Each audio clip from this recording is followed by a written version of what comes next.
Hello. Today is the start of a series of videos about the home because I sort of cleverly avoided the topic, but I did write a book about it and I wanted to share some of the research materials that I used. This is a big pile of books for today because we're starting with the kitchen, which is always, I think, a bit of a handful when it comes to research, but I wanted to point out a few interesting perspectives. So we're going to start first with Imagery from the Arts. This is a fantastic exhibition catalog of Women House, which was an exhibition in Paris a couple of years ago. And it is a feminist take on the house and the home. Favorite pieces in there, this from an artist called Birgit Jürgensen. I'm rubbishing everyone's name as usual. Fantastic take on the role of women. I mean, the classic for me is always Cindy Sherman. Cindy Sherman does a lot of dystopian women looking cross at home, which I love. I think that's the best look for a woman on her own. Wonderful French artist called Claude Cahin, who would hide in various parts of the house. Just fantastic exhibition. I really loved seeing it.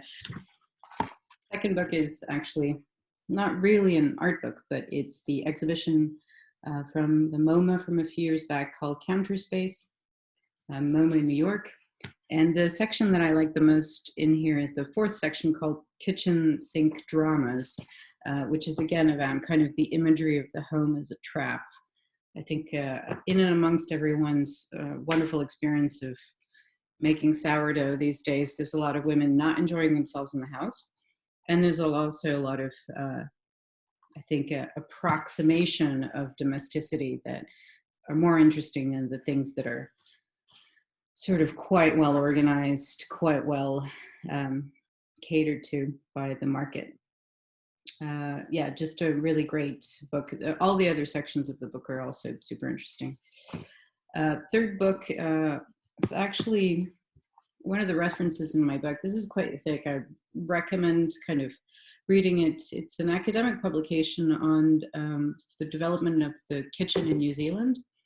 And one of the references in my book is about the take of New Zealand women on the microwave when it came out. And the fact that it was sort of seen as this sort of bizarro object, which may or may not sort of fry your brains. And a lot of the attitudes of people to the microwave kind of reminds me of 5G and how we feel about it in the COVID crisis. So that's one.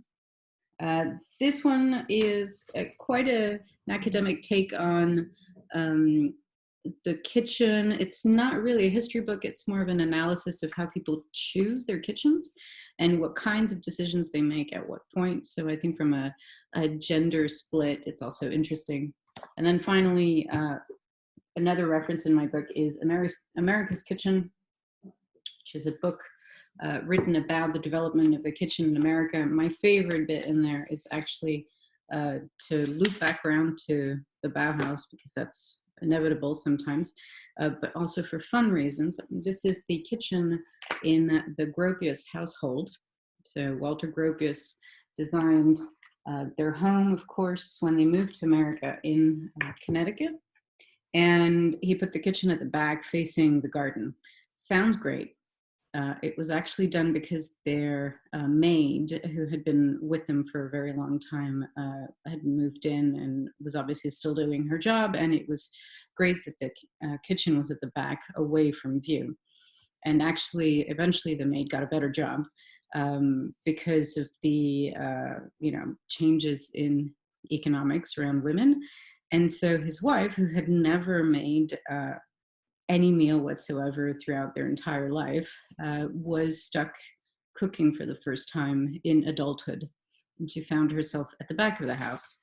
So this is a beautiful illustration that I include in the book, actually. You can see Ilse Gropius there. She just hated being at the back of the house. And so they had to have this kind of elaborate theatrical existence where he held court in the front of the house. She was at the back, and then they kind of switch around once in a while.